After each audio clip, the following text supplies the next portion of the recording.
computer. Well, hello everyone. Welcome to another edition of One Plus One, your place for inconvenient truth telling and myth busting. And on this special All Things Canada edition, we welcome back Richard Sanders. Richard, as everybody should know, has been a long time peace activist, journalist, historian, NGO critic, media critic, lifelong anti-imperialist activist and a thinker. He ran Press for Conversion, which was the magazine for his organization, the Coalition to Oppose the Arms Trade, which did a lot of superb, historical and journalistic investigations. We've had Richard on before to expose Canada's support for Eastern European civil society expat groups, which were founded by runaway Nazi war criminals, and those groups continue to lionize their Nazi war, Nazi war criminals and so forth like that. And he was behind a petition demanding that Canada stop funding those groups and so forth. But on this special edition of One Plus One, we're not really going to be talking about past history, current events, or both. Although we might, touch a little bit on that. Richard, sadly, is now retired from doing full-time journalism, history, and peace activism, but he has been dabbling a lot in satire and so forth, and we are here to premiere a little bit of that satire. So, Richard, first off, thank you for coming on the program, and just give us a very, very brief introduction of what we are about to see on this special premiere on One Plus One. Okay, thanks. Thanks for that introduction. Yeah, I'm retired from writing and research for the most part, and producing the magazine, but I'm still consider myself to be working full time. But I've just changed my tactics really, and now I'm making animations. So, and I'm covering the same subjects that I covered with words and with footnotes and magazine articles. But now I'm just doing the same sort of thing, covering the same themes, but doing it in a kind of surrealist Monty Python-like way of creating funny animations. So yeah, and what we're going to watch is the first a little bit of a clip from a film that I've made called which we'll just run it, and then we can have a little chat about it, and then maybe if we can get our machines to cooperate, we can watch a bit more and talk a bit more. All right. Take it away. Right. Here goes. Okay, thanks. Okay, grab some popcorn and buckle up. Don Quixote, the Dude of La Mancha, is taking us for a fun little ride. Our destination is the surreal landscape of Mount Olympus. In this ecosystem of eternal deception, dung-pushing bureaucrats have evolved complex mechanisms for rolling their official propaganda narratives uphill.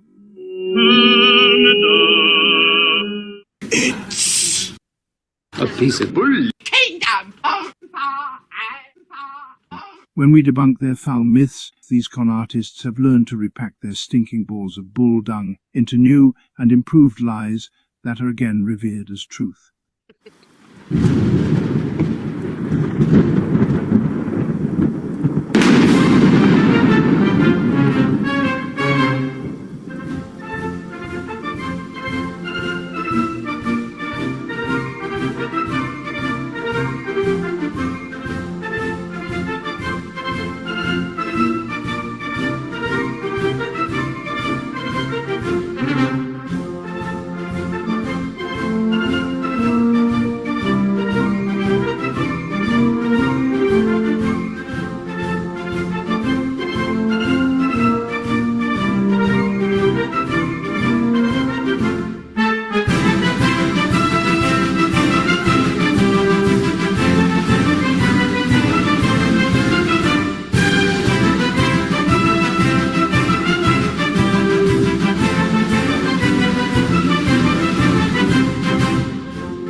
continua!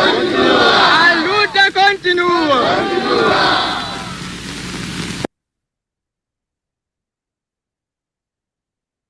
Hey, Yuri, are you still there? Yes, I am still here. Yes, and we are still recording, and that was just a little taste of what Richard has been doing. And Richard, that's from a piece of satire called "The Struggle Continues" or "La Struggle Continua," correct? That's what I call the section of the film. The film is called I'm trying to get this. I think, are you still seeing my screen? Still seeing the screen, but Okay. but the whole piece of satire is called what we just watched is part of a whole Well, it's satire called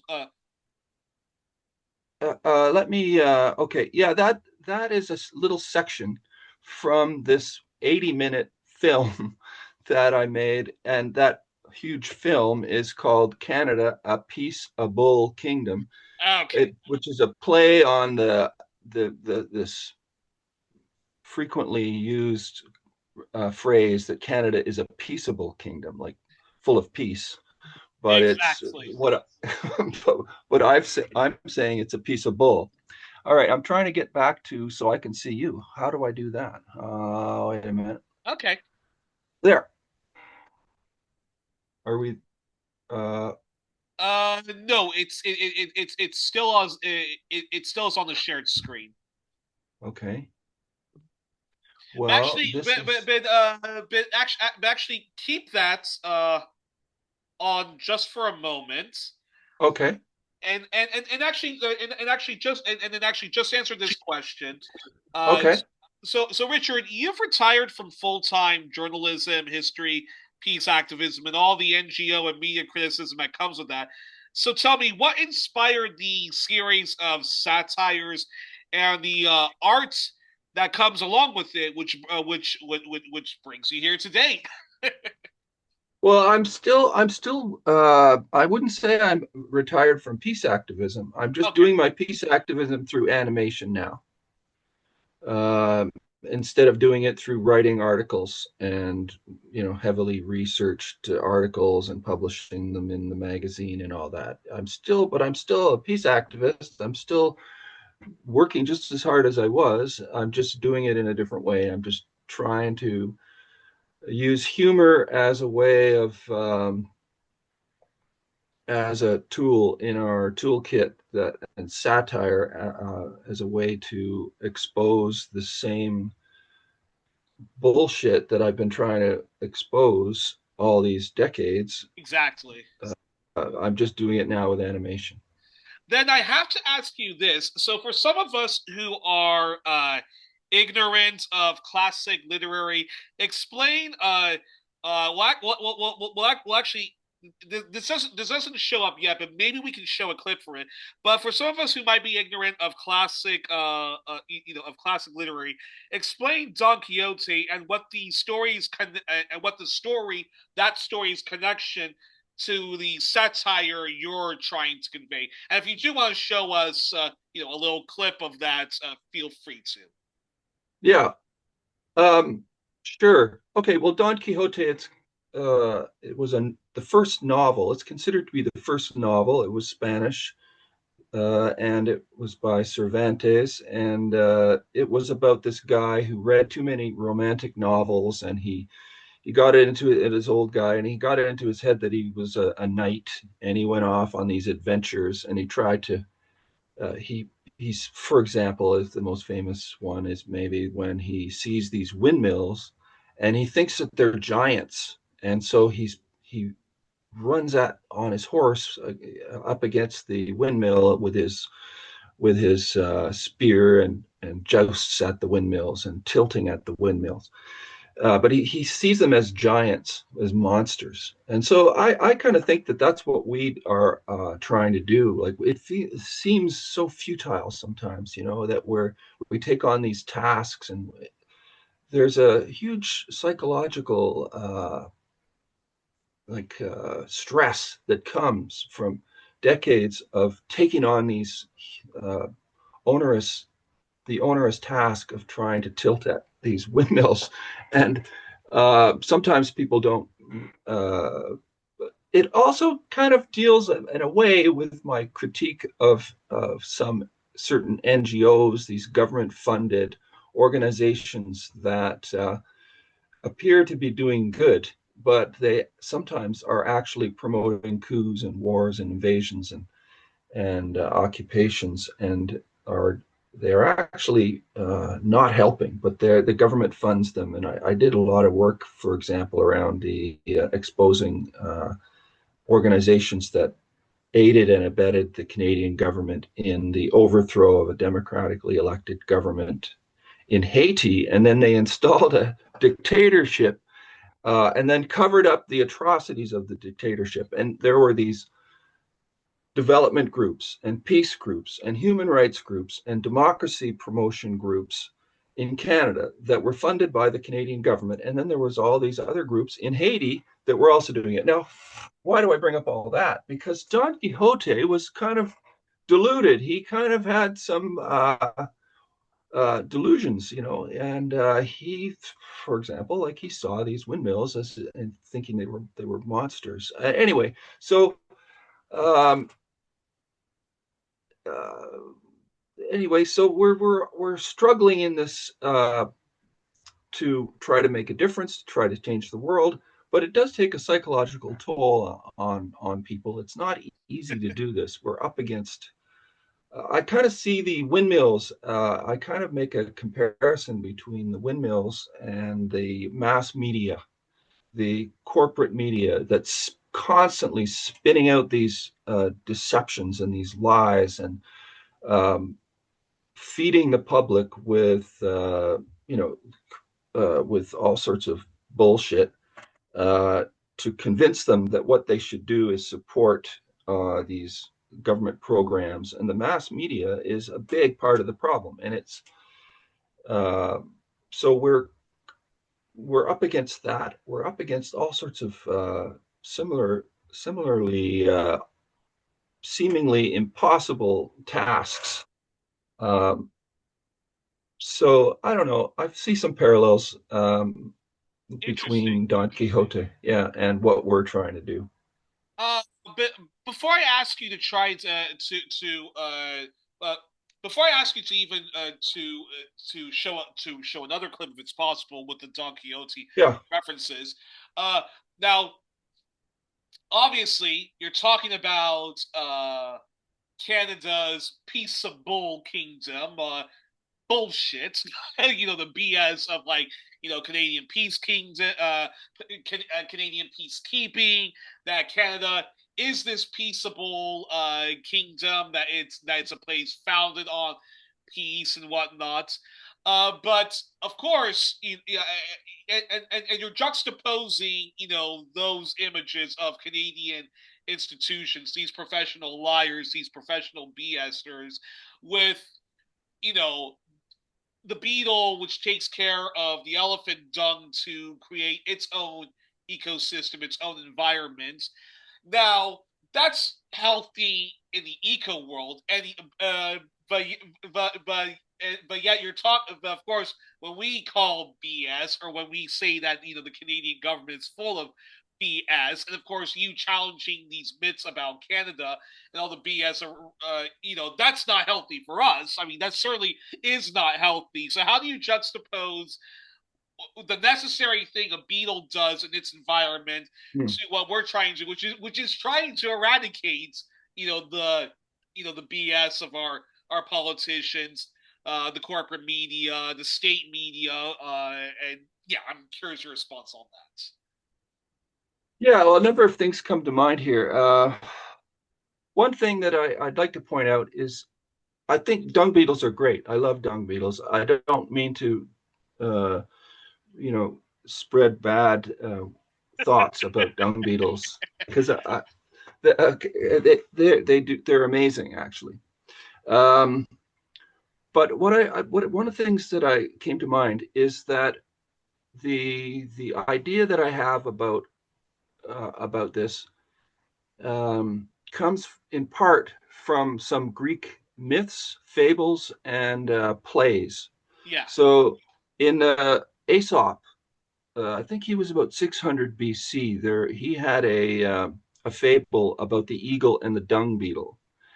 And the thing that came out in this story, one of the Yeah. things about this story is that the tiny little, seemingly insignificant dung beetle is able to go up to Mount Olympus, to the top of Mount Olympus, where the gods reside.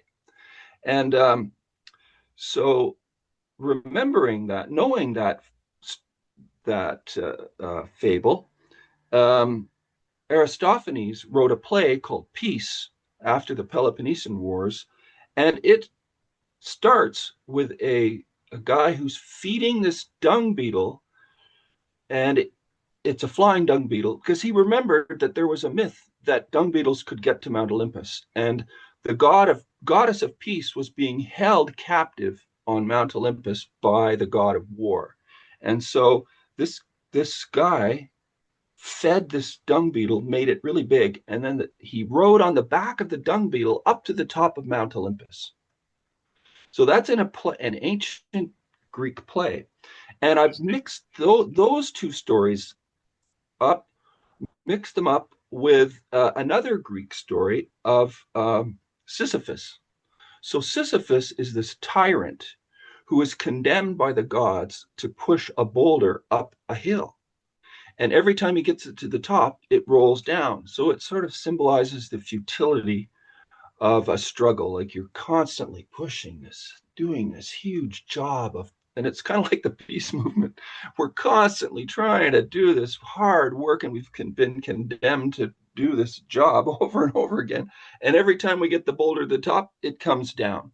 So I've mixed those stories up and and use them to symbolize a theory that I have about how social change happens.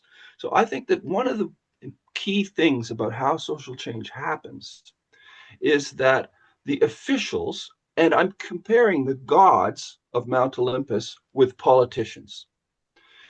And the word petition and prayer come from the same root.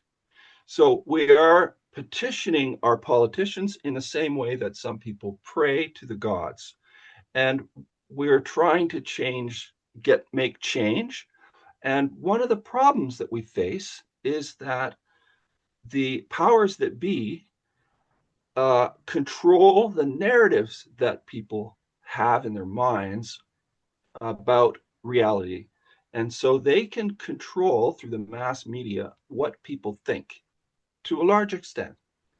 And sometimes, though, uh, we are able to expose the lie that they are spreading. And so once we expose that lie, their narrative, their official story, the fake news that they're trying to promote to us, Yeah. once we expose that, then the BS dung ball rolls down the hill. And then the poor bureaucrat, I'm sort of taking a sympathy towards the bureaucrat, the propaganda bureaucrat, the official guy who's pushing these official narratives, this official lies. He's pushing them up the hill, and but then we help to expose those. These dung balls, official narratives, are exposed, and then they roll down, and then they have to roll. The poor bureaucrat has to roll another one up, but they have to change their narrative a bit because we've exposed that it's a lie. So they can't live with that lie anymore. The general public figures out that the official story is a lie. So what they then do is that they try to maintain as much of the lie as they can and try to not modify it. They try to modify it as little as possible. And then they try to roll out another lie, which we then have to expose again. So it's this constant process of them rolling out these lies, us exposing them. We manage to expose that it's a lie, and a lot of people totally realize it's a huge, complete, big lie, but they try to hold on to the lie, and they just pack up another ball of dung and roll it up the hill. So it's I Well, don't know. That's sort of fascinating, and having watched this entire satirical piece earlier today, that does help me better understand now what the message you were trying to convey, which is clearly Yeah. a satirical message, but it is important to understand some of those little nuances. Is there Sure. show actually press play? Just show us more of this, and then whenever you feel you've given the audience enough, feel free to stop. Go right ahead. Okay. All right. Yeah. So this section of the film comes from the end. It's part of the conclusion of the entire film. The film goes through a bunch of different examples of Canadian complicity in wars and invasions, the arms trade and stuff like that. And then this is basically the end. And the theme that I was covering in this final section of the film is the struggle continues. I thought, what a better way to end than to say, there is no ending. This is going to go on forever. Like the struggle will go on forever. And it was hard to end the film because I was trying to portray the back and forth between the different forces. We get the upper hand a bit, then they get the upper hand, then we get the upper hand, and it just keeps going back and forth, and they keep rolling out these lies, and we keep exposing them, etc. And it just goes on forever and ever, and slowly things change. But anyway, so that's what I'm trying to convey here, and I'll click. Let's watch a little bit more. Yeah.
Sentem-se orgulhosos porque foram colonizados pelos ingleses. Os ingleses são civilizados, constituem um grande império. There are some who feel a certain pride because they were colonized by the English.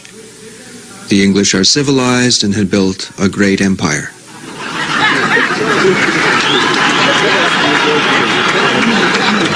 E outros porque foram colonizados pelos franceses e pensam que intelectualmente são mais desenvolvidos, mais civilizados, mais evoluídos, porque foram colonizados pelos franceses. There are others who think because they were colonized by the French, they are more intellectually developed, more civilized, more evolved, because they were colonized by the French.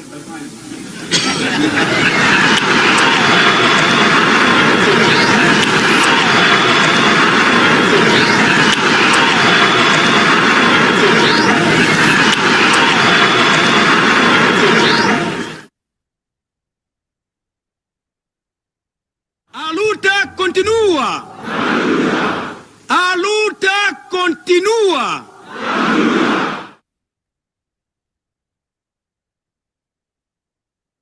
I'm looking forward to covering Mozambique. I hope later on this year. That's wonderful. And I think Okay. what you were explaining the images of the politicians and the media. I loved what John Pilger called them professional liars. So that image of them constantly making a new pile of BS, which they're going to shove down our throats. So juxtaposing that with the Mozambique independence leader who was saying the struggle continues because his country has just freed himself from fascist Portugal. It knows that it's going to. It knows that the struggle against colonialism and imperialism continues because South Africa is under apartheid, backed by the West. And he mentions, perfectly that there are people across the continents of Africa and the world who think that the British Empire brought them goods, that the French Empire brought them civilization and Right. whatnot. And believe it or not, there are still people, even though they know how awful colonialism was, how awful neocolonialism still is, who still believe who believe that BS. That Yeah. great system capitalism, just got to reform it, and that we can't get our stuff together because we're just not as educated as those Frenchmen, as those Brits, as those Spaniards and Portuguese who brought us education with really, so much. I mean, with really so much of mathematics and science and medicine and whatnot. A lot of it is also just stolen outright or just not given the credit it's deserved to the quote unquote developing world. I thought it was so I really liked how he used you know our professional imperial politicians and whatnot, these professional liars, with that speech of Commandant Marshal of Mozambique, who I'm going to cover at some point on 1+1: The History of Yeah, Mozambique. he was amazing. And the clip that I played was also very appropriate because he's using humor. He's using humor to expose the imperialist powers that Exactly. are controlling and abusing and exploiting, that led to slavery and were stealing resources and still are. So it was great and amazing that he used that he used humor, and that was one of the reasons why people loved him. Like, he was a great speaker. He was so eloquent, so intelligent, and the audience obviously got his joke. Some people in Europe might not have got it. If he talked about, some people are proud of the British because they're so advanced and blah blah blah. A lot of people would go, yeah. So they wouldn't think it was funny. But as soon as he said that, everybody just burst out laughing. And then because he talked about the French and the English, like the colonial masters in Mozambique were Portuguese, and Portugal was run by a fascist dictatorship for decades, just like Yeah. Spain was. And there's a lot in my film about the Spanish Civil War and how it was backed by the Italian fascists and the German Nazis, etc. Anyway, and how the Canadian government, I'm always trying to bring it back to Canada, how the Canadian government persecuted the Canadians who went over to fight in the Spanish Civil War, to fight against the dictator who took over, like a progressive Foreign socialist type. Enlistments Act, which, funnily enough, soldiers who go and fight in the Iraq War, soldiers who go fight in Vietnam, and Right. Canadian soldiers who go help out in Israel or in Ukraine, they're not persecuted. They're not prosecuted No, by no, Canada. If no. we were to do that, if we were to have joined Assad's army in Syria to defend that country from Western and Gulf aggression, if we were to go fight in in Russia's special military operation to liberate the people of Donbass, if we were to do that. We would get the full prosecution of the law. So it's just interesting. Yeah. The inconsistency and again, the key word, the bullshit that comes with that. So if maybe we could watch another little section if we have time. Yeah, go ahead. Because I go from here, like he's talking about the French and the English. So I think that's really appropriate for Canada because, of course, we were this part of the world was colonized by the French and the English, and they fought long wars against each other for control of various colonies, including in Canada. And so I thought that was a good lead-in to Canada. I also tried to mention that Canada's closest allies, the U.S., France, and England, were funding the South African apartheid, that regime that killed Machel, who was a leader of the resistance movement that kicked the Portuguese out. But anyway, so it leads in. We've seen where this section came from, and it leads into a thing about Canada. And the question is, okay, so then we can talk a little bit more after that. So I'll play a little bit more of that. All right.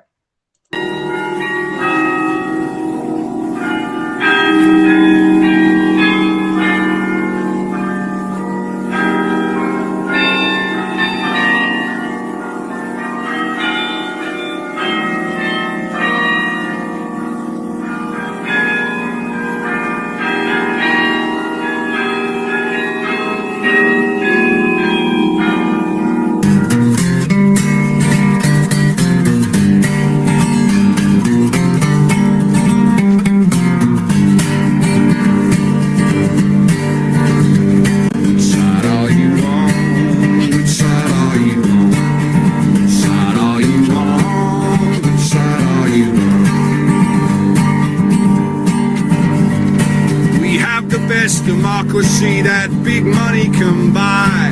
The markets call the tune and soon our leaders all comply.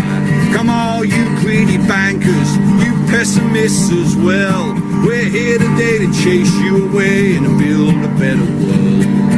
Which side are you on? Which side are you on? Which side are you on? Which side are you on? Here's a verse from Woody Guthrie himself. Through this world you travel, you meet some funny men. Some rob you with a 6-gun and some with a fountain pen. Which side are you on? Which side are you on? Which side are you on? Which side are you on? Which side are you on? Which side are you on?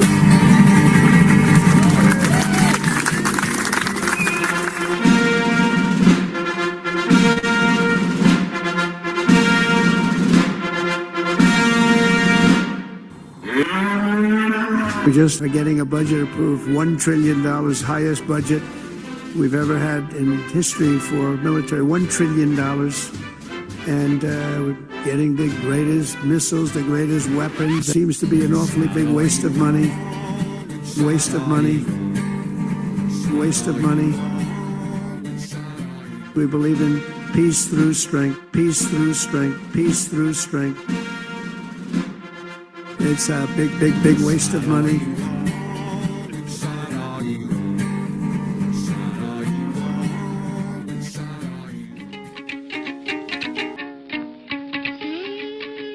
La luta continua! La luta continua! We have the greatest military, the strongest military, stronger than any. Nobody's even close. We have the best weapons in the world. If you threaten America or our partners, however, then you'll be faced with overwhelming strength and devastating force. And there will be no mercy for any foe who tries to do us or them harm.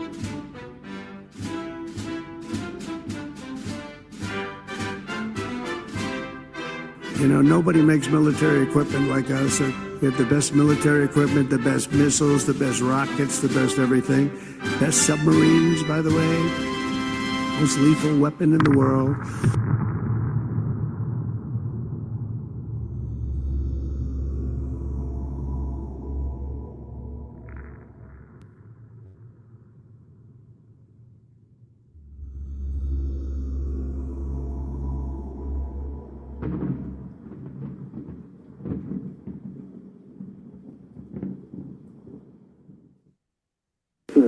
Russia is not yet over.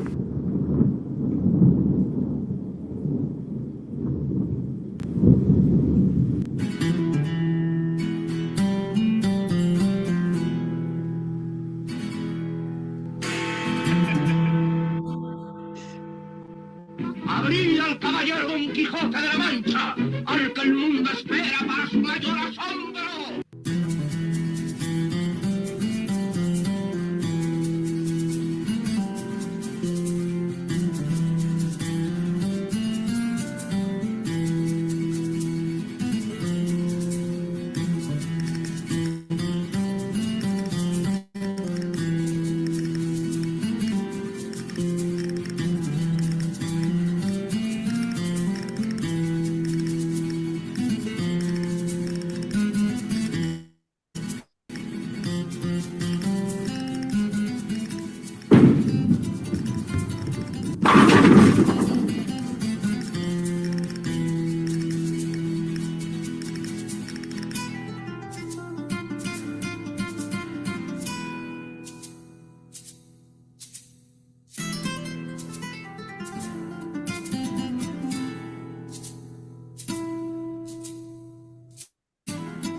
There was the Don Quixote reference, which I was asking Richard about. And we got to zoom in on his face here in a minute. This is a sculpture that I made of Don Quixote.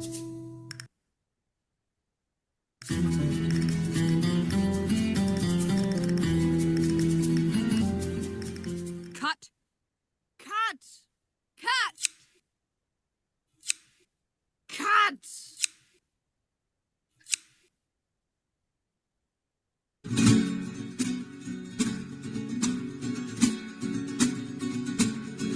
En la plaza de mi pueblo dijo el jornalero al amo. En la plaza de mi pueblo dijo el jornalero al amo. Nuestros hijos nacerán con el puño levantado.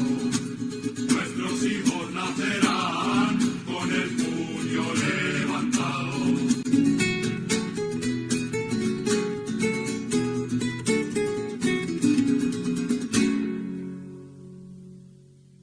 All right. So I have to ask this question, Richard. Now, actually, is there any way you can stop sharing the screen so that the audience can get a good view of the two of us? Yeah. What? Okay, I think if I go, how do I do that? Well, if you go to the green part where it says share. Okay, I can, yeah, but I don't see that right now. Oh, you are screen sharing? Okay, well, I'm just going to get rid of this. Oh, shoot. Okay, here we go. Oh, perfect. Okay, all right. Wow, we're back. Yes, we are. So, folks, that was an exclusive premiere of what you. Yes, it was. Yes, thank you, Youri. So, Richard. So, I already asked you about Don Quixote. What are some of your so let me ask you this question, which is, what are some of your influences when it comes to satire? You mentioned already Monty Python, and I definitely saw a lot of Terry Gilliam's animation, satirical animation, which is in there, and I believe Terry Gilliam himself, who was the only non-British person of the troupe, right. Monty Python. Right. He is from the United States, although he is based in the UK and does have dual passports. I believe he recently also did a film adaptation of Don Quixote. Did he not? Well, he struggled to make a film about Don Quixote, and it wasn't ever released. Like, this was, I think, 20 years ago or something. Well, and then they did produce a film in the last few years. There was a film that he was involved with. That I think it was about the attempt to make the film. I don't know. I'm not sure. But he did try to make a film, but there was some huge problem that they faced when they. I don't know. But I think it actually finally did get made. Oh, okay. Well, So, uh, I will be all doing right. homework, and I will try to find on Okay. Netflix. Uh, so the one of the things that this watching this last section made me think about was which side the song "Which Side Are You On?" the Billy Bragg song. So when it first starts off, the two sides appear to be the French and the English. Which side are you Yes. on? And it's got the French and the English, but they're both the same. They're both the colonial imperialist masters that are exploiting and stealing from resources from the third world, etc. So then it appears that maybe the two sides, which side are you on? The average person might think, well, it's between Canada and the United States, because we've got the those two, like we've got the two guys from Britain and the French that are the colonial masters in Canada, and then you've got this Uncle Sam thing pops up, right?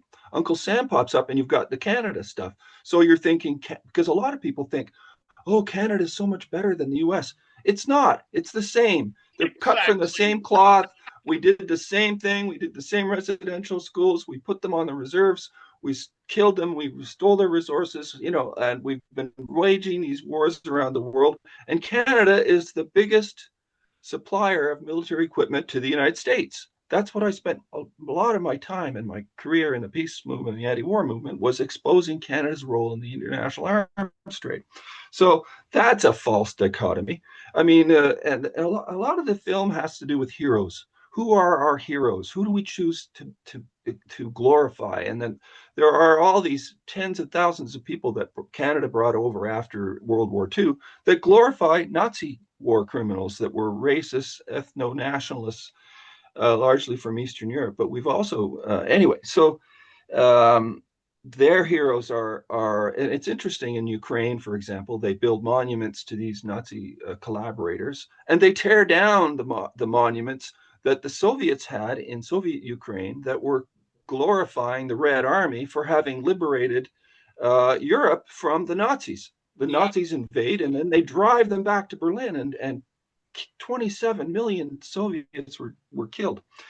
So, but those monuments to those heroes are destroyed by the Ukrainians, and also in the Baltic countries, where they wiped out almost all of the Jewish population because these ethno-nationalists in the Baltics were really horrendous anti-Semites and anti-communists.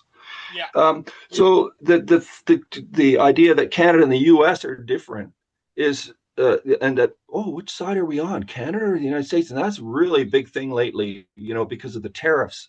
And Canadians are like, give them the elbow, we have this false idea that we are the 51st state, basically, and essentially Canada is already the 51st state, and that's probably the idea that most American presidents have always had. Basically, Canada's is ours. They're basically the same. They're our closest friend. We have the biggest economic trade relationship of any two countries in the world. In fact, We have this shared colonial history of history.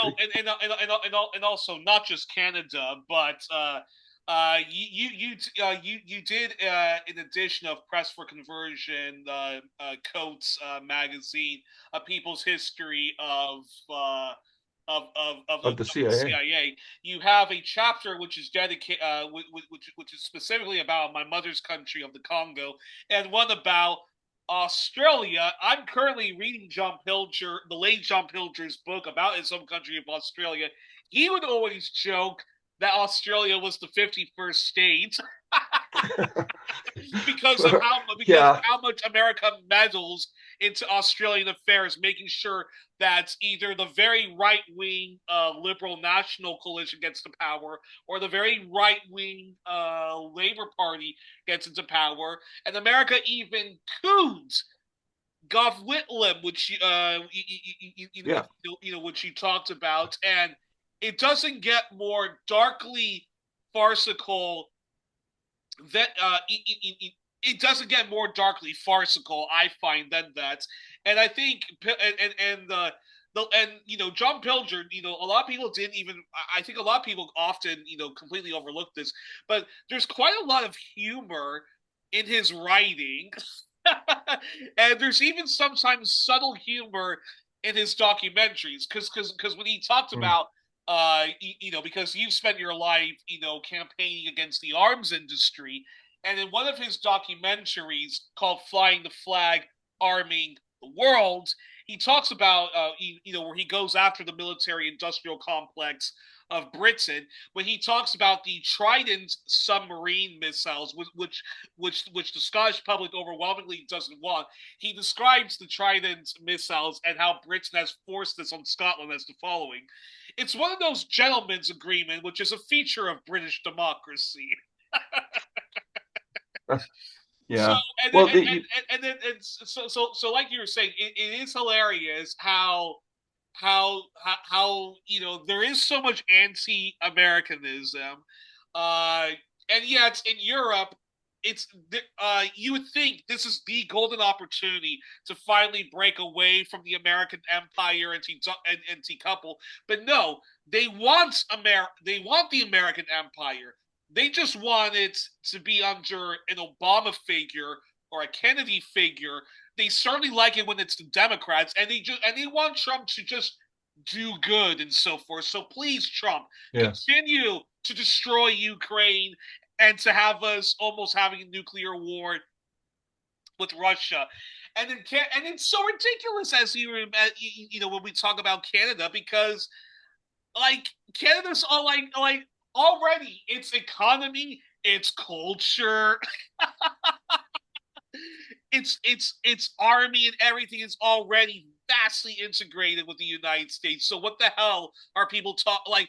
What does Canadian nationalism even mean anymore? So it's all darkly farcical, especially when people voted for the Liberal Party, which has spent more time trying to integrate fully with the United States than the progressive conservatives or the Conservative Party even put together.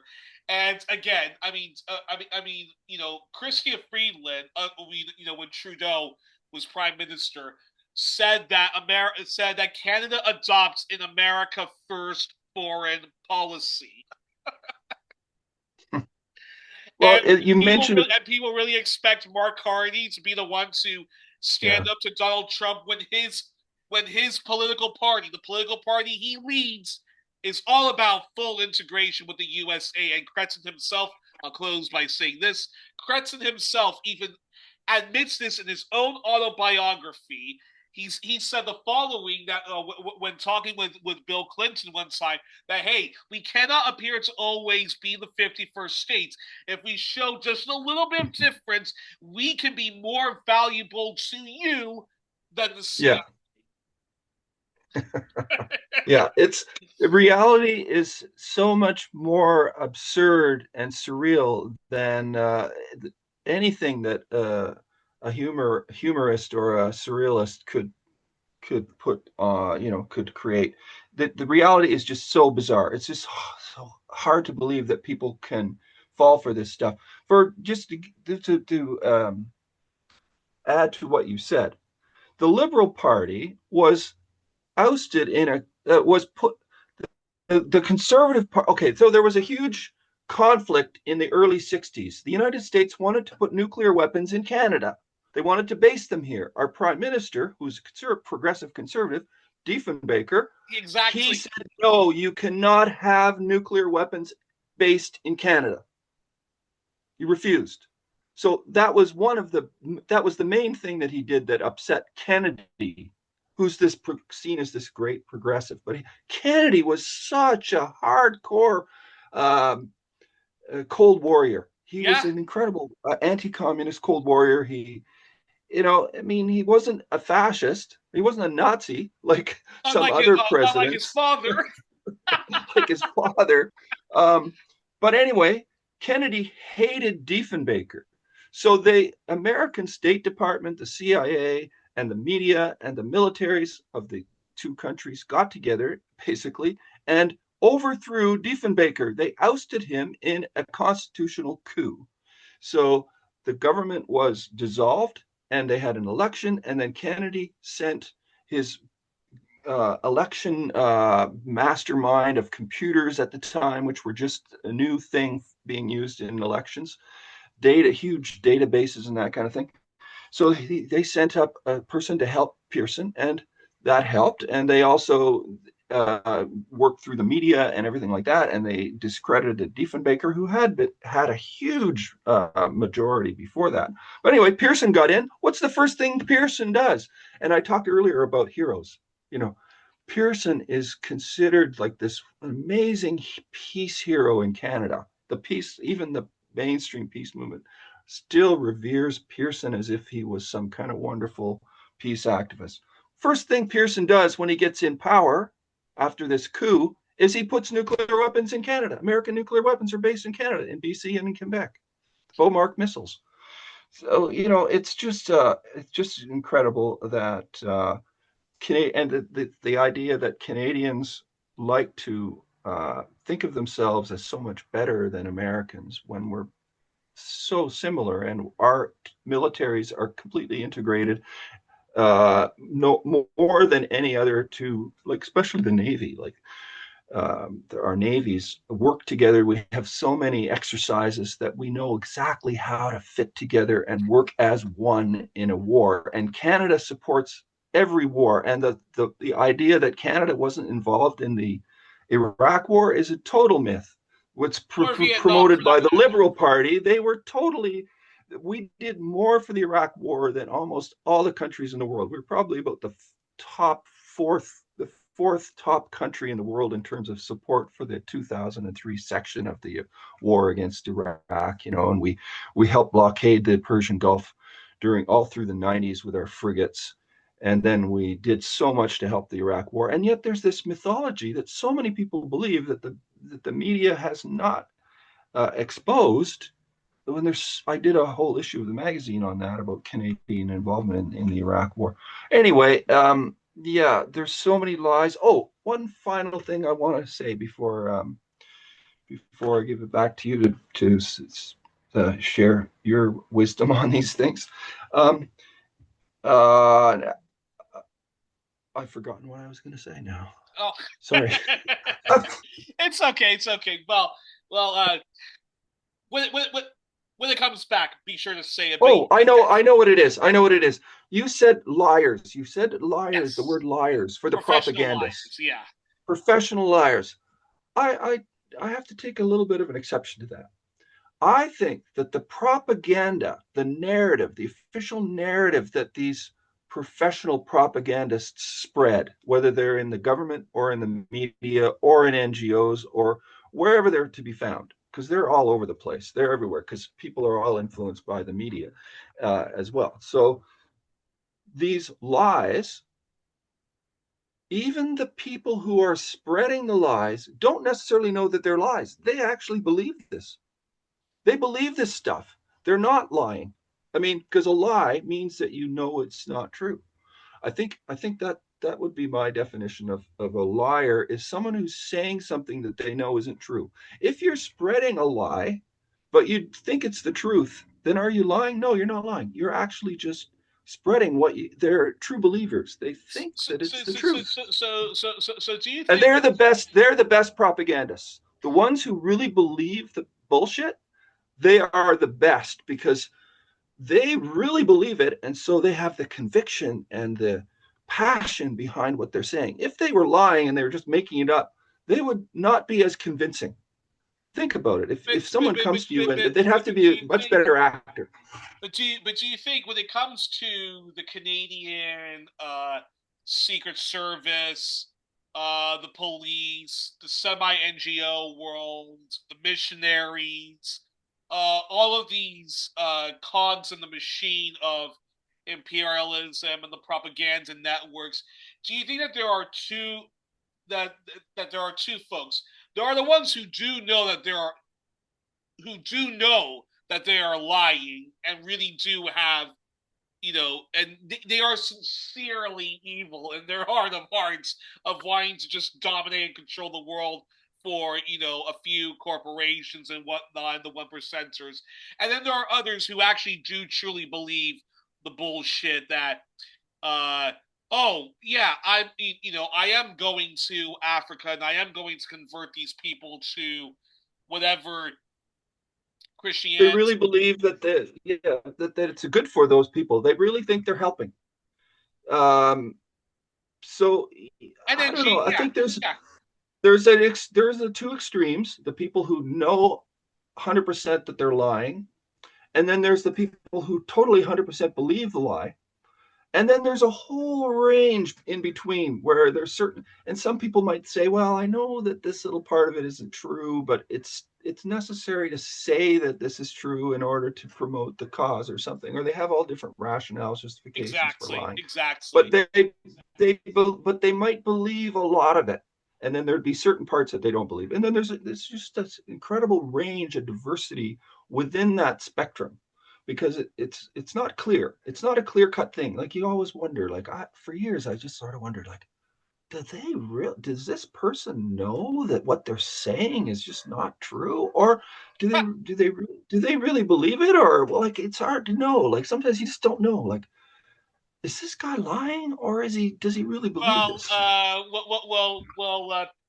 Pizza, who did the six-part docu-series "True to the Powerless," and you were featured and you yourself were featured in that docu-series.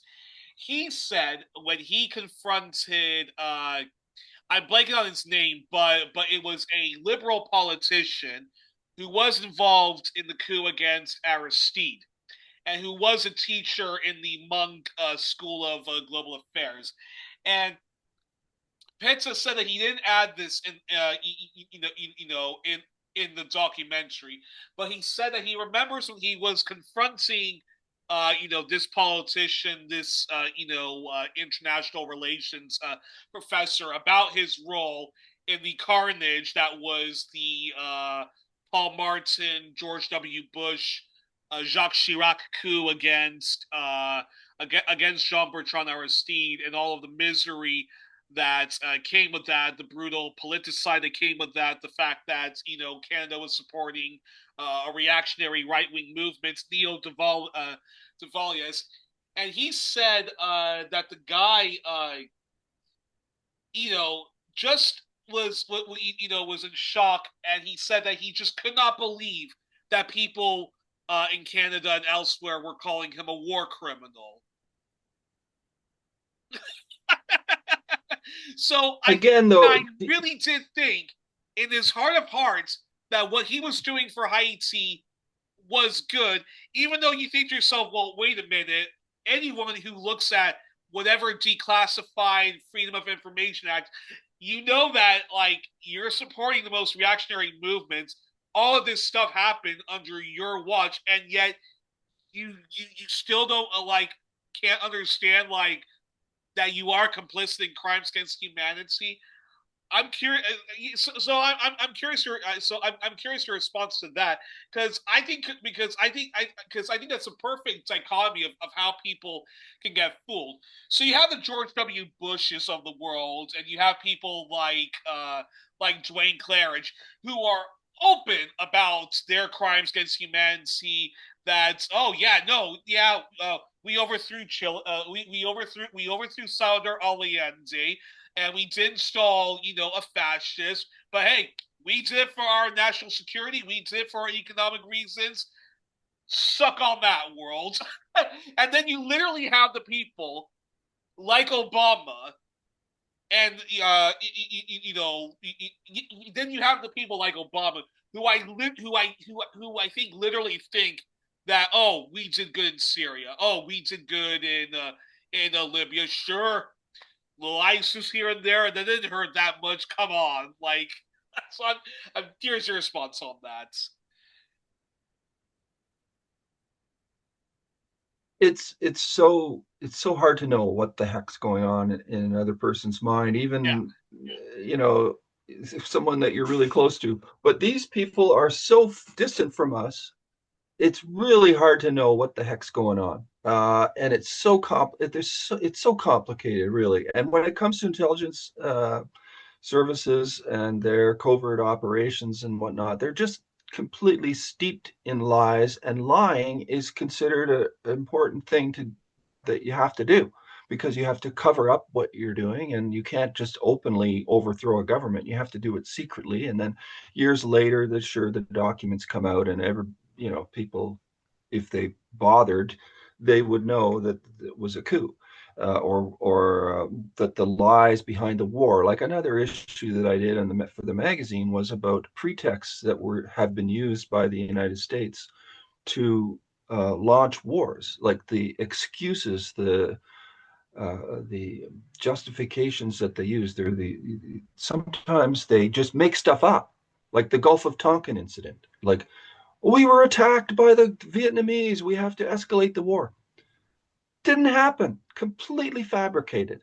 And then you have also, but sometimes they just go and provoke the other side and get them to respond. And then you say, hey, they threw the first punch. So, but actually they were provoked into throwing the first punch. And then also there's all sorts of complicated things about when do you start the line of start looking at what happened, the timeline. If you start the timeline here, it appears that after that the first punch, the punch was thrown by X. But if you went back 5 minutes before the timeline that you drew artificially, it was the other guy that was throwing a punch. So where do you start the line? And do you provoke them? And then the provoking them was apparently what happened with the Mexican-American War in the 1840s. And Lincoln exposed that. He said, we went down there to the border and we fired and threw all this stuff at them and fired at them. And then they responded and we said, hey, we got to fight back because they've attacked us. So there's all things like that. There's things like that. And then you can also do false flags. And then there are CIA documents like the Operation Northwoods. People should look into Operation Northwoods if they don't know about it already. And it's a CIA document or a Joint Chiefs of Staff document. Which looks at all the different ways that we could get a war with Cuba. They wanted an excuse to start a war against Cuba.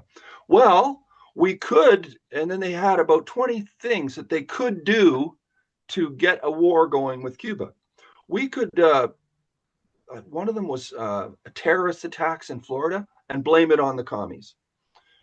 But what they would do, the terrorist attacks, the Americans would do it, but then they would blame it on the Cubans, and then they'd have an excuse to go to war. Or we could shoot down an airliner, and we could do this, and then blah blah blah. Or we could do this, or we could do that. It had 20 different fake ways to start a war with Cuba, and also killing Kennedy. They also tried to use that as a way of provoking a war with the Soviets, because Oswald, who was the fall guy, he had been to Russia. He spoke Russian. He had a Russian wife. And I mean, there's so many bizarre things about Oswald that they set him up. They created a legend for him so that when the time came, when it came to the right time, they could then point at him and say, look, he's a Russian spy and he shot our president. So what better excuse could they have for a war than that? Anyway, so there's all sorts of different things about lying, lies, and how the intelligence services and the military use lies. What I find also interesting is that I find you actually could make a series of dark satire on just all of this real life stuff, as opposed to just trying to come up with something completely original. Sometimes looking at Brazilian events, all of the things that led to the impeachment of Dilma, the jailing of Lula, and then the rise of Bolsonaro. I find you can make a huge dark satirical miniseries all about that, why people don't do it. But even what you were just describing about, false flags and how can we provoke a war with Cuba, it's interesting because Hollywood is very deeply tied with the military. A lot of, junk, stupid Hollywood movies are funded by the military. Lots of half truths to full on fake news are in those things. I mean, I remember watching a movie where the North Koreans literally took over the government and stuff like that. Then you have the kind of then you have the other obnoxious propaganda movies like the Rambo movies. And then you have some movies which are just like a thin line between did the government really do that and and stuff like that, which I would which is also quite fascinating in and of itself. So yeah. 24 and so much other darkly propaganda movies, but it inspires the US empire that this is why we still need to continue subjugating other people, and people actually do fall for this stuff and will actually go and sign up and join the military. The Tom Cruise film, what was it, Top Gear, Top Gun was very influential in getting many people to join in the army. And Pilger himself was very critical of a lot of these supposedly anti-Vietnam War movies, saying that they still showed the aggressor, the United States, as the victim. So films like The Deer Hunter, Platoon, and then the Green Berets. But then there were other films which but many people thought that those movies were anti-war, and that was why Hollywood said, well, we need to do a movie that gets people to believe in America again, and that's why they and that was the inspiration behind doing the movie Patton, about the famous World War II general. Which is kind of ironic because the actor who plays Patton played in Stanley Kubrick's superb dark satire, Dr. Strangelove. Right. And playing the gung ho general, I believe George C. Scott, I believe was his name. So, so yeah. The one of the things that I try to like when I was talking about my sort of theory about social change, it has to do with they have to modify. They have an official narrative. It gets exposed, but they don't give it up. They only give up a little bit of it, and then they maintain a large part of the lie or the deception within the official narrative. And so the intelligence services in the U.S. had a term for that. It's called a limited hangout, and it was I think it's first exposed, or the first known use of it that I know of anyway, is in the Nixon tapes, which is interesting because the whole Watergate scandal. I have a couple of books about the Watergate scandal, which show, I think they demonstrate very well that they deliberately, that the CIA wanted Nixon to be ousted, but they wanted to oust Nixon, so they needed a scandal. So the scandal was that he was bugging the Republican. He was bugging the Democratic headquarters, which was at the Watergate Hotel. But the operation seemed to deliberately fail. They wanted it to be exposed that they were bugging the office, because then they could make Nixon look really bad because he was bugging the office. It became this huge scandal around Nixon, and in the Oval Office, the president's office, they have tape recorders recording everything. So there were these tapes, and they're the Watergate related discussions, and they used the term limited hangout. It was so what it means that they've got this the truth is always hanging out. I don't know exactly how to explain it, but the truth is hanging out in a certain place. Then it gets the truth, the the lie is hanging out here. You expose it that it's a lie, and then you have to kind of move it a little bit. So it's hanging out somewhere else, I guess. I guess that's what the hangout part of it comes from. But it's a In other, it, in other words, in other words, every now and then, in order for the system to conserve itself, it will allow some uh it will allow some exposure of what they call misdeeds, and people can get upset about it. But then at some point, it's like, okay, but they don't allow any criticism of the main thing. They want to keep hold of the main lie. So we're going to allow a little criticism on the side, so they can have these movies that seem to criticize the military. They seem to expose some corruption or some problems in the military or in the government or whatever, but they have to hold on to the main lie, the main part of the official narrative. So they're willing to admit this part, but not this part. And that's only because there's been so much effort done and successfully to alert people to the reality of what's going on and exposing the official lie. So, for example, the Hunka Gate scandal that happened in Canada. Hunka was given 2 standing ovations in the House of Commons. Everybody stood up, and when they heard that he had fought against the Russians during World War II in Ukraine. And so they all stood up and clapped, hey, wow. And then they had to admit that this was wrong, because people were saying, wait a minute, he was working for the Waffen SS. He was a soldier who was armed, funded, trained, equipped, and led by the Nazis. Why are you clapping for this guy? So okay.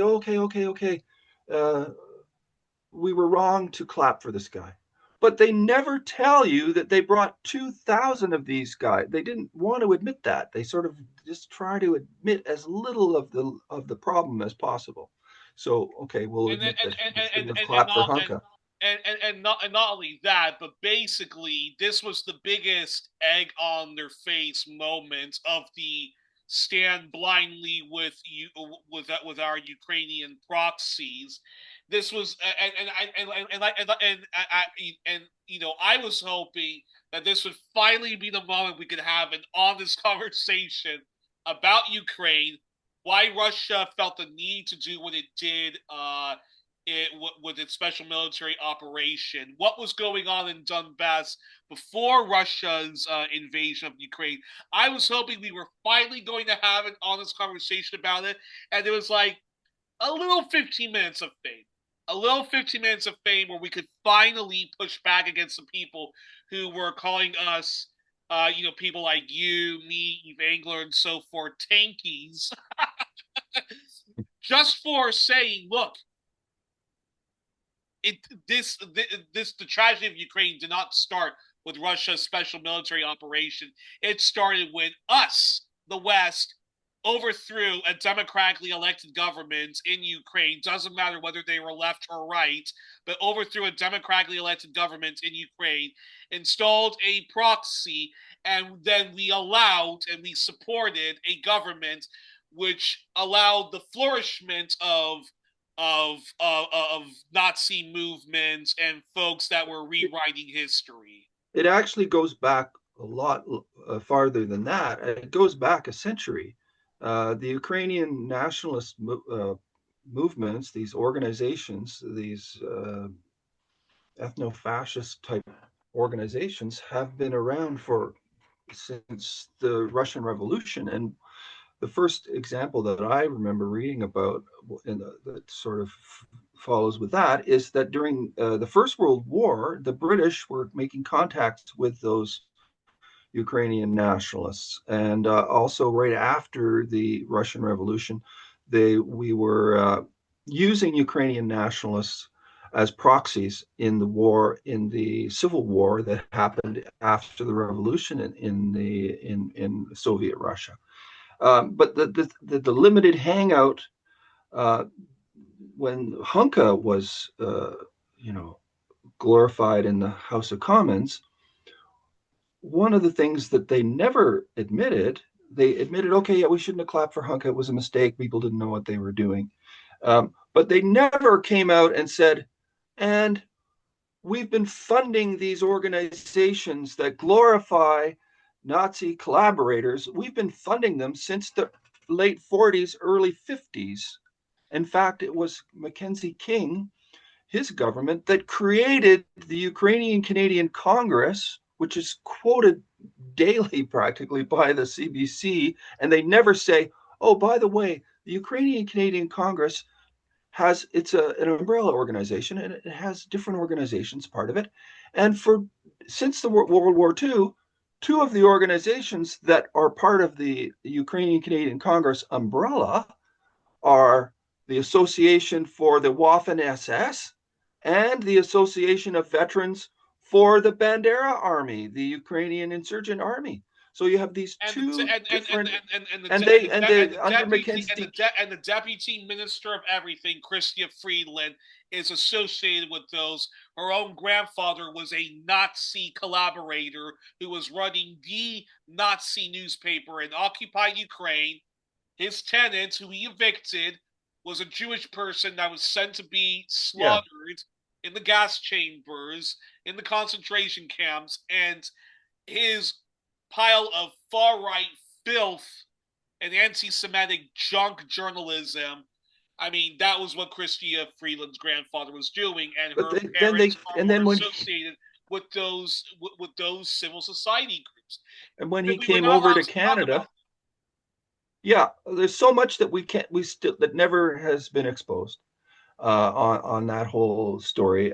When her grandfather came over here, he continued his work as a journalist, and anyway, but the Canadian government had been funding those organizations that glorify and romanticize as heroes the veterans who fought against fought with the Nazis and supportive of the Nazis, and fought against the Soviets. So we've been funding those organizations but I have to ask this question. For like 80 years. But I have to ask this question. I got three last questions for you, which is now. I was actually hoping that you were going to be showing us your other satire, which was all about that affair, the Hunka affair. Now we're not now. Obviously, we can't show it tonight because we're too over time.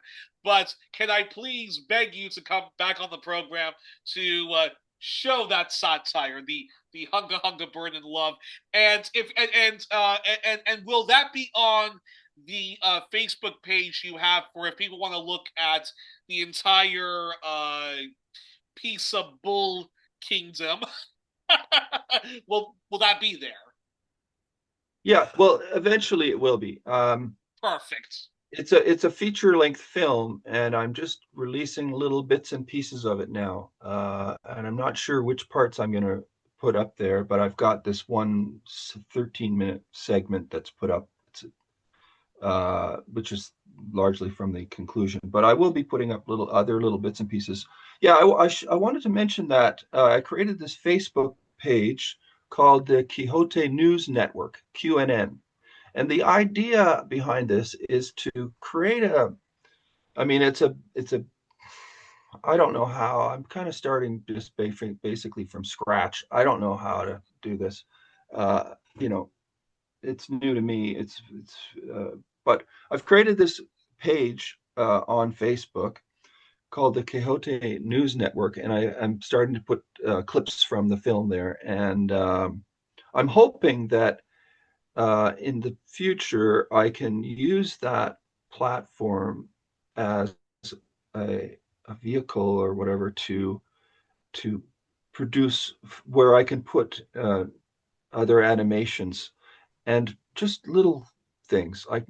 put a lot of effort into basically learning how to do animation, and it's a kind of a therapy, really. It's a psychological therapy Yeah. for me. It has been because I kind of burned out with just so many decades of this struggle, and it was really at one point I couldn't do the research anymore. It just made me sick to try to do writing, and then I had a heart attack 3 years ago, and I just thought, well, on my bucket list, I've always wanted to do animation, so I really threw myself into doing animation, and I'm glad I did, and I'm trying to covers the And same we're ha- sort of themes. and we're happy that you're still with us, and I'm very happy that that the last edition that that you ever did a for conversion was was you exposing all of those Eastern European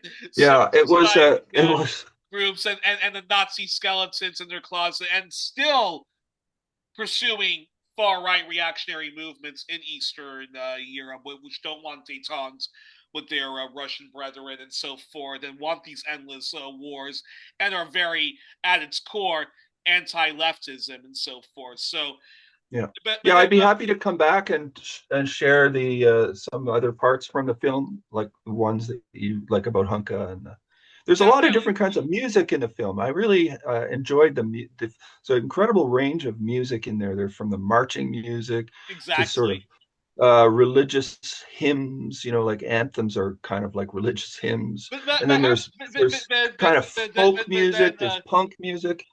but then I have to ask this question, Richard, which is, what happened with the petition? What happened with the petition to demand the Canadian Yeah. government stop funding all these Eastern European expat civil society groups that were founded by runaway Nazi fascists, continue to lionize those figures and people like Stepan Bandera and other far-right Eastern European movements? You guys reached the 1945 goal. Yeah, Last I I know, I know. checked, it went even beyond that. So what happened, Richard? Like, Well, what happened was that, like I said, our petition's still there, and I hope it gets more names on it. I mean, it's still valid. It's still good. I have to change one name of who it's addressed to. I just Prime Minister changed. That's all. But yes. it's to the Canadian government, and the Prime Minister, and Freeland is still a cabinet minister there, so I could probably leave her name in there. Um, so the petition is still out there. But do Maybe you on in your but do you think do you think okay, so it still needs to be, sent to the government and so forth, but do you think yeah, it hasn't been sent to the government, but it's still there, and it's still slowly, I guess, collecting names. And I will eventually submit it to the government, and it'll just be submitted to a different prime minister. That's all. but do you It's still valid. They've been fund. I don't think that they're going to stop funding these groups. They're still funding these groups. Their funding hasn't been well cut off or anything. So it's but still valid. but that's exactly the follow-up question I want to ask, which is, uh do you think we could have a chance for the government to stop funding them, given that Mark Carney apparently is the godparent, the godfather to two of Chrystia Freeland's children?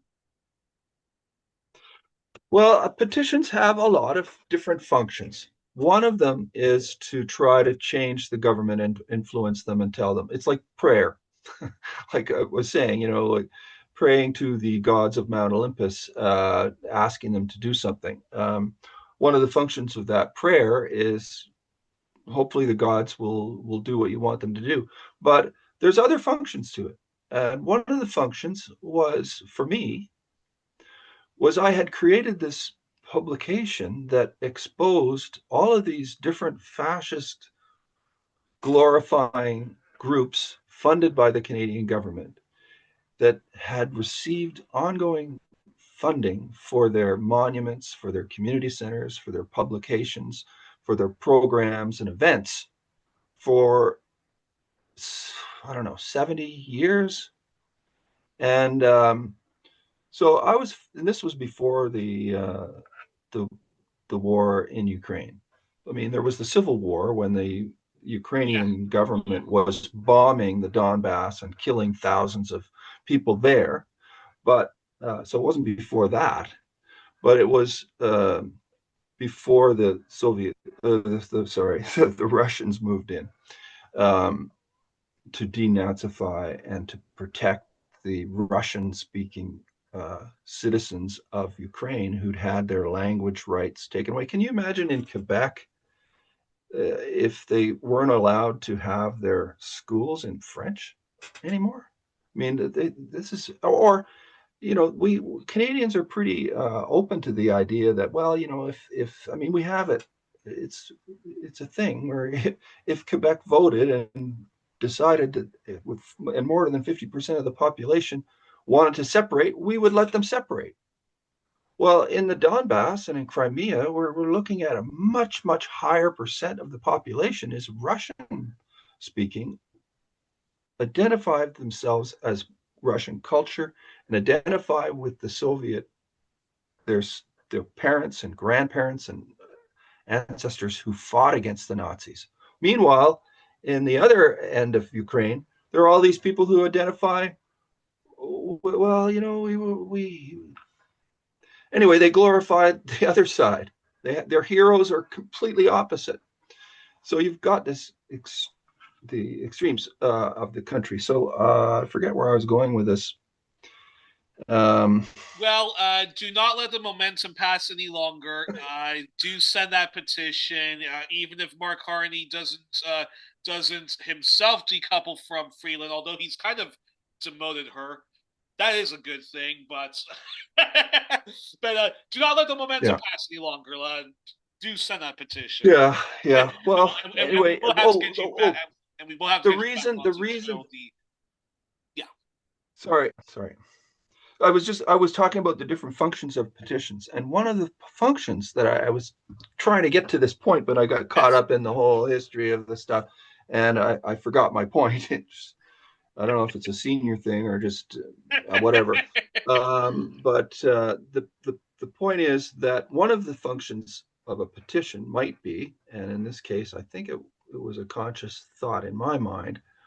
I was launching this publication that had all this very scary stuff in it about Nazi collaborator glorifiers in Canada. And so I wanted to have a base of support.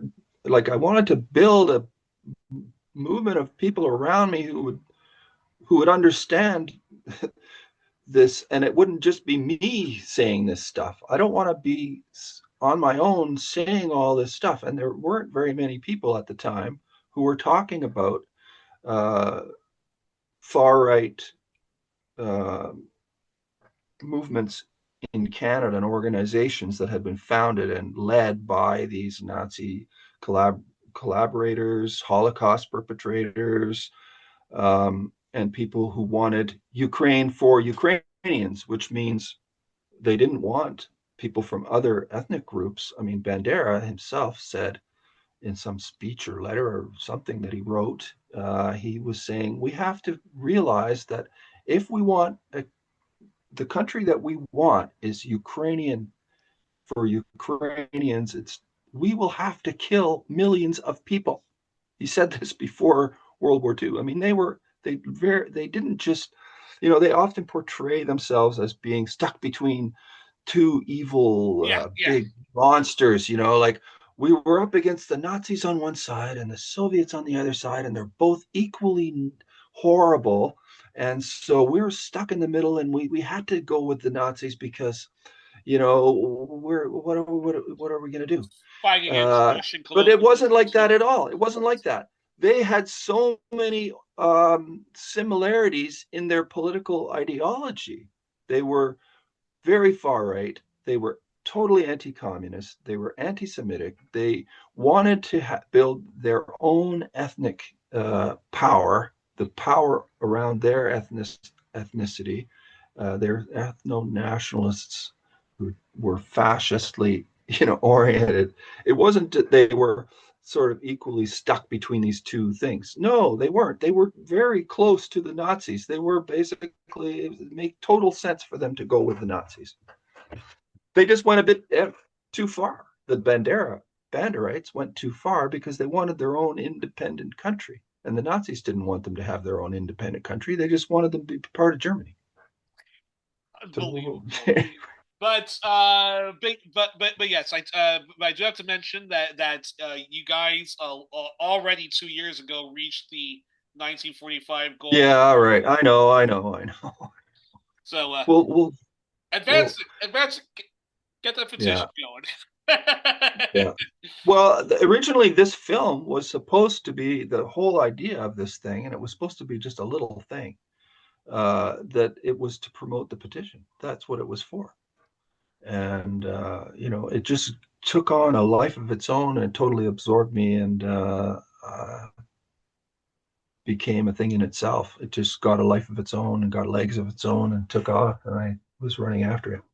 And one of my last questions I wanted to ask you, which is now, do you find satire and sharp political left satire and dark harmony like that of Bill Hicks, George Carlin, and Lee Camp with his once brilliant show Redacted Tonight is lacking in Canada?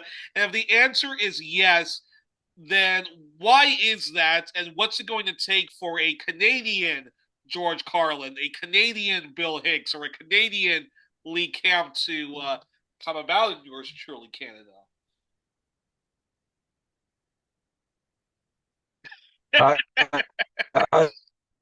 I agree. I agree with you, and I think that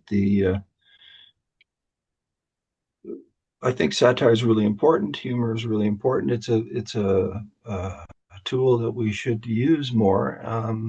I'm trying my own little, very meager way to do that, but I'm not sure how it's ever going to happen. I don't know why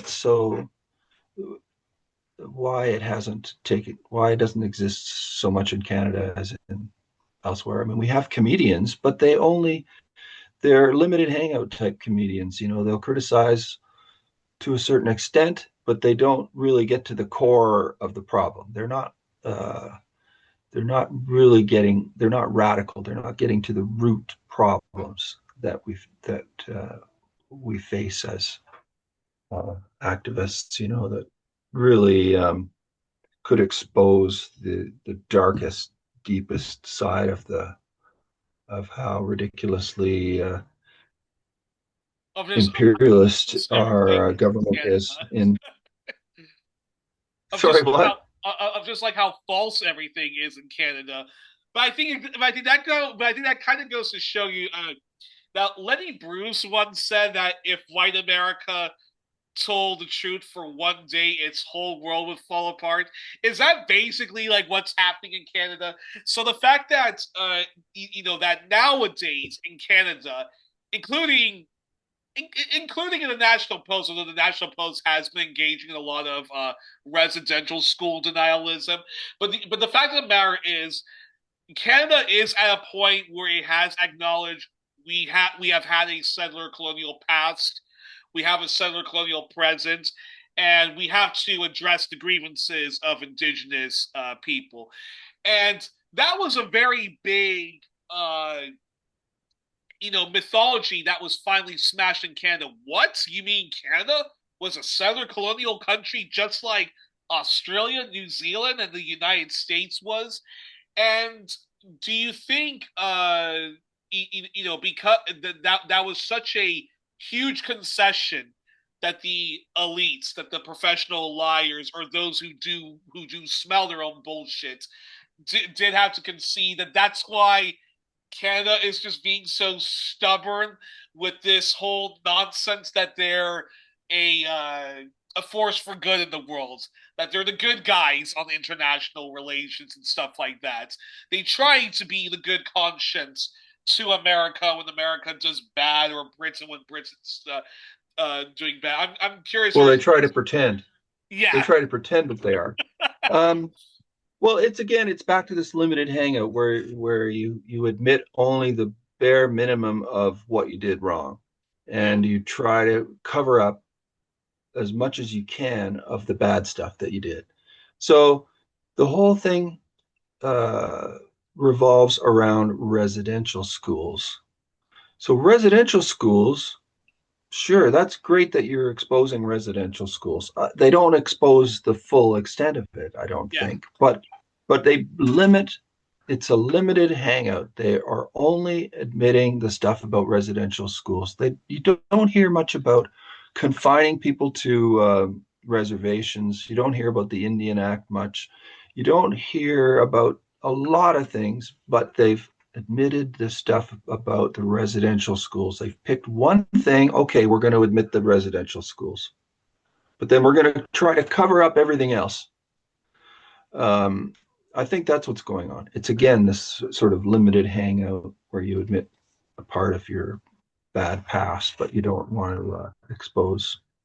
You want to expose as little as possible.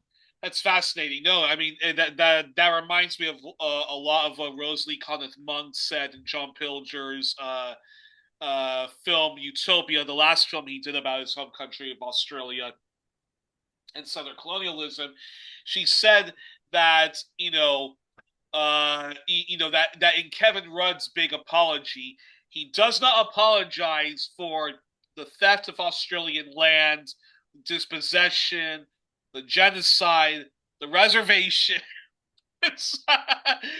He does apologize for the stolen generations, but that's it. And I even sometimes think that sometimes, although that was a monstrous crime against humanity that was inflicted on the Aboriginal people of Australia. But I sometimes think that there's also too much focus on just the stolen generations and not right all of the right evils that is white supremacy. yeah. And but do you? Well, yeah. Well, I was going to say another issue of the magazine that I did was on Indigenous slavery, and this is something you don't hear about. People have this idea when you ask most, it's not even taught in universities, really. I don't think anything about much about slavery. Oh, If about you how ask the average, about how the residential schools in both the U.S. and Canada are seen as just horrendous places where children were abused, and that is true, but not the economic slavery that actually went into that. Correct? these schools, they often called them industrial schools at the time, and half of the kids, half of their day was doing work where they were working, but they weren't paid. They were slaves. They were working, but they weren't paid. And they were often sent out to homes to do, girls were doing a lot of domestic work in people's homes. And the boys were working on farms, and they weren't paid. So and what I found when I did this research was that, okay, the British Empire had chattel slavery. There was this period of chattel slavery. So that means you go to the market and you can buy a slave. You pay some money, you buy a slave, and then they're yours and they're your property. But this was, and so that was outlawed in the 1840s or 1830s, 1840s. I can't remember now. Okay, basically almost the same year that they outlawed, that the British Empire said that its colonies could no longer practice chattel slavery, the residential schools started. It was like, yeah. It was such a coincidence. And yet I never saw anybody ever, I just noticed, well, that's interesting. Like, well, what the heck?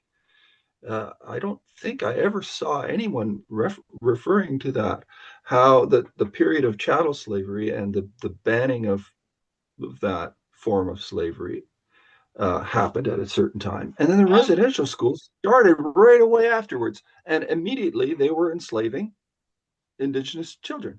And in Canada, most of the slaves that we had during the chattel slavery period, leading up to that, when slavery was legal, they were Indigenous people. And then again, about heroes, we have these heroes like La Vérendrye, who was a big slave trader. They well, this is also the same thing happening. In Australia, you also had the children working as domestic servants, Aboriginal boys, being, also working at the farms. Oh, actually, oh, Richard, still there? You froze up. Oh, hold on 1 second, folks. 1 second, folks. Caught in mid grimace. Okay, all good, all good, all good. Well, you're Sorry about that, folks. Sorry about that, folks. okay. uh, yes. Anyway, so the slavery thing, I mean, yeah, they admit the residential schools, but they never talk about the slavery. And you know what? Another thing I noticed. Okay, I looked at basically, I think, four phases of indigenous slavery in Canada. The first phase was when the early so-called explorers came, who had the license from their kings and the Pope to basically conquer and possess and take and steal whatever they wanted. And they sent criminals and they sent heavily armed people over here and just to get whatever they could get out of the place. And there was there was a period when they were enslaving people and they used them as interpreters and to get what they wanted and that sort of thing. There was a period of that. And then there was the chattel slavery period. Then there was the residential school period. And now what we've got is prisons where most of the high percentage of the inmates are blacks or indigenous people. And I think that in prisons, it's not a bad idea for people to be working and learning a trade and being working. But the problem is they hardly pay them. They pay them like in pennies. Exactly. Like they can't earn, they're not allowed to earn more than something like, I don't know what it is. I'm going to be wrong about the exact number, but it's like $10 a day or something. It's ridiculous. Imagine, like it's just, oh it's yeah, basically and in the U.S., the 13th Amendment, which is supposed to be, this great thing that we thank Abraham Lincoln for because it ends slavery, but there's a loophole there that says the moment you are convicted of a crime, you're a slave to the state.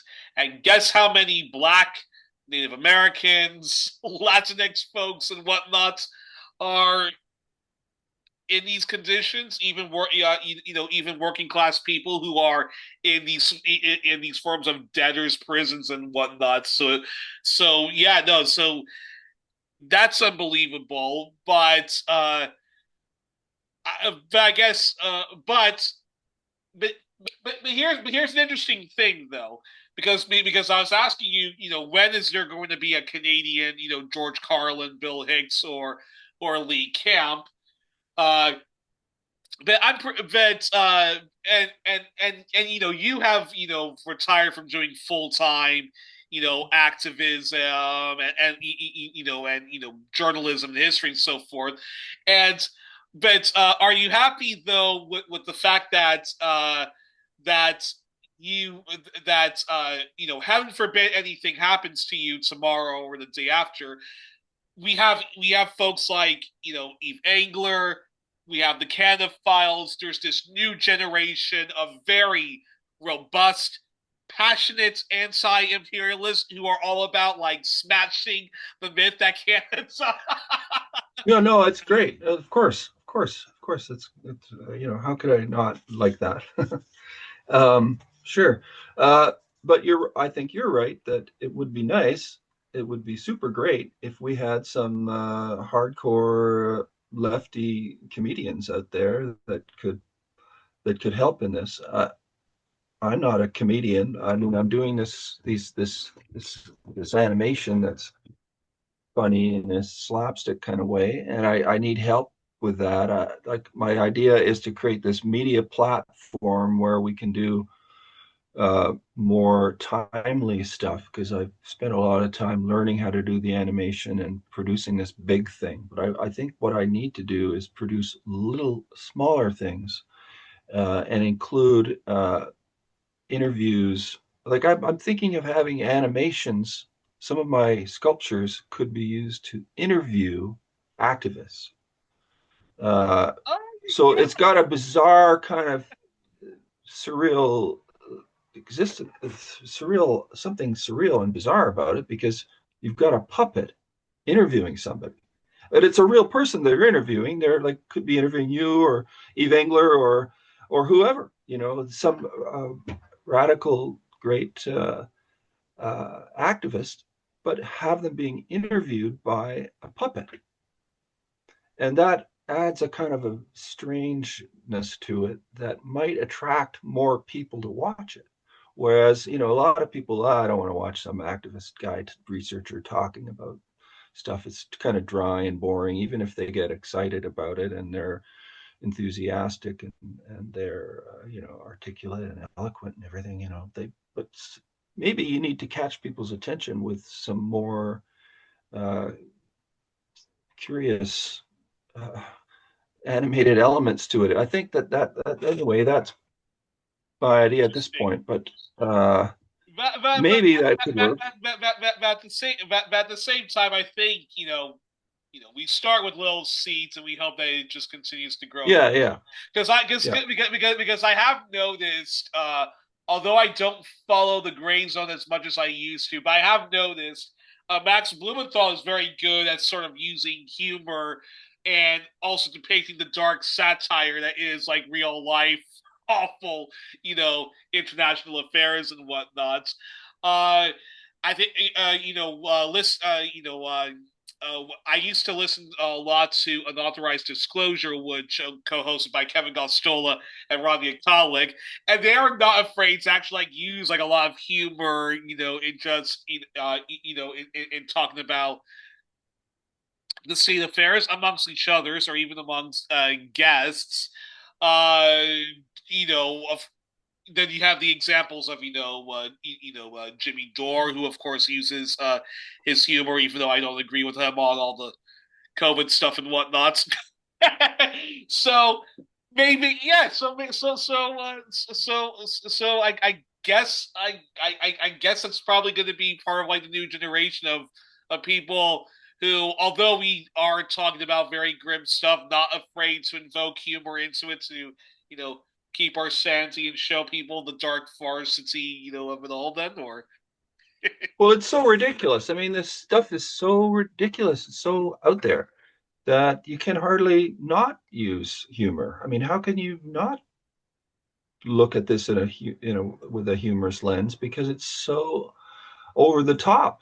Some of the things that our leaders or so-called leaders are doing, I mean, it's so extreme, and the hypocrisy of it and the double standards and the how they can pretend that they're doing certain things for good when it seems so blatantly obvious that it's horrible, that it's terrible, that it's yeah.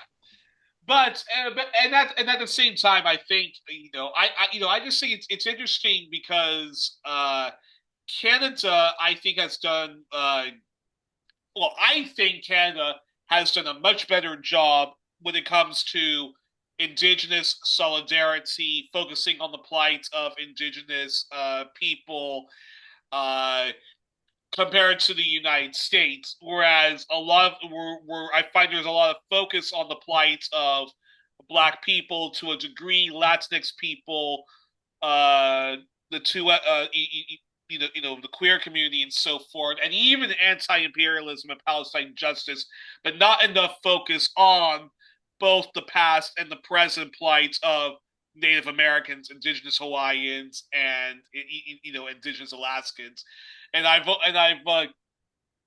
Whereas Canada, the there's a lack of anti-imperialism. There is certainly a lack of anti-imperialism, unlike folks acknowledging the plight of Black Canadians, the plight of Native Americans, and of course the plight of the largely white working class. So, if anything, I think if there's anything the U.S. can learn from Canada, it's that they should learn more from Canada when it comes to urgent solidarity to indigenous people. And if there's anything that Canada can learn from America, it's look at their anti-imperialist movement and get some of that going, like here, advance it. So,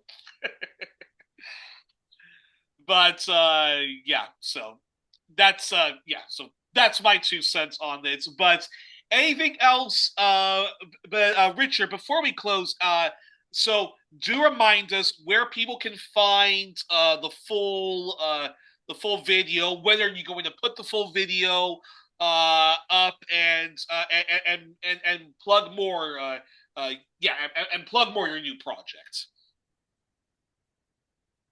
Well, I don't know. I'm not sure how this whole video is going to be seen. I'm not sure yet how to do that. I don't know. The idea that I have at this point is that I'm just going to start releasing little bits and pieces of it so that people are alerted to the fact that this thing exists, and then use some of the bits and pieces and put them on that Facebook group. It's called Quixote News Network. Maybe you could put it in the text underneath, because you have the link to it. Thanks for joining it. And it's just a fledgling thing. It's a new thing, and it's basically I need help. I need advice, because I don't know what the heck I'm doing and what to do with this thing. I've created this huge film and I don't know what to do with it. I'm going to submit it to some festivals and and I could use help in spreading little bits and pieces of it that I'm going to release, and I'll put them onto that Facebook page. I've got to create a YouTube page as well. So if they tune into that, if they connect to that Facebook group, they'll be able to keep in touch with what's going on with the film. So, to a Canadian leftist or any other leftist that also follows Canadian topics, if you're interested in doing some satire and doing some art with it, do get in touch with Richard, and I'll make sure to post the link to that Facebook to that new Facebook group.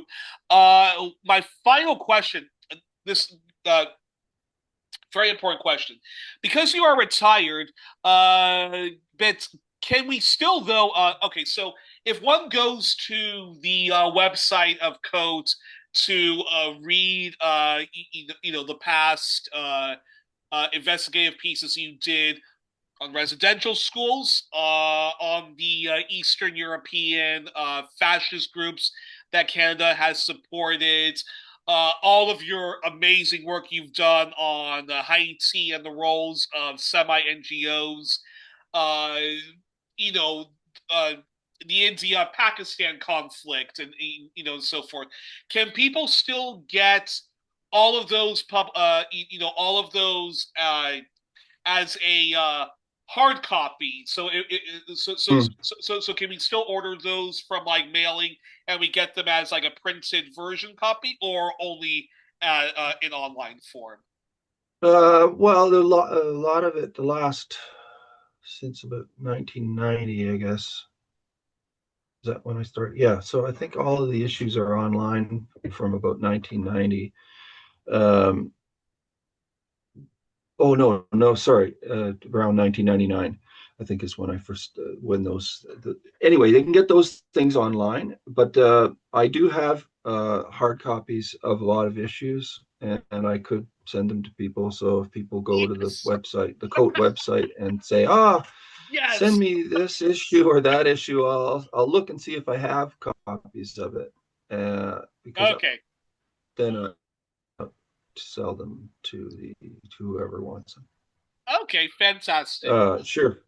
And I really could use people's help in trying to promote this crazy idea of kind of this Quixote News Network. I think it has potential, but I could certainly use people's advice and any help they could give me on how to promote it. Well, you hear that? Because it's under construction. Exactly. Well, you hear that, fellow leftist? Richard cannot do this without your help, so please get in touch with him. And we cannot do 1+1, and we cannot, and we can't do 1+1 if people do not share widely. So please, folks, do share widely 1+1's content, both past and present. Looks like you've. Oh, yeah. So just wanted to say to folks that please also do share 1+1's episodes, both past and present. Help us overcome the right wing algorithms and the social media monopoly that that corporate media has. And I think that's a perfect place to end. We were joined on this edition of 1+1 with Richard Sanders, who was a longtime journalist, historian, media critic, NGO critic, anti-imperialist, peace activist, and he was the editor for a long time for Press for Conversion, which was the publication that his organization, the Coalition to Oppose the Arms Trade, did. And you have just seen the premiere of his new project, and the Canadian Canada's Peaceable Kingdom. We look forward to having Richard back, to show more. And again, Richard, just quickly remind people that the new project is called the Quixote News Network, correct? That's right. Fantastic. Yeah. And I'll make sure to post the link to that when I upload this on YouTube. Until then, folks, good night and good luck. Richard, thank you so much for coming back on the program. It's always an honor to talk to you, and looking forward to having you back on, hopefully in the very near future. All right. Okay, great. Okay, thanks a lot.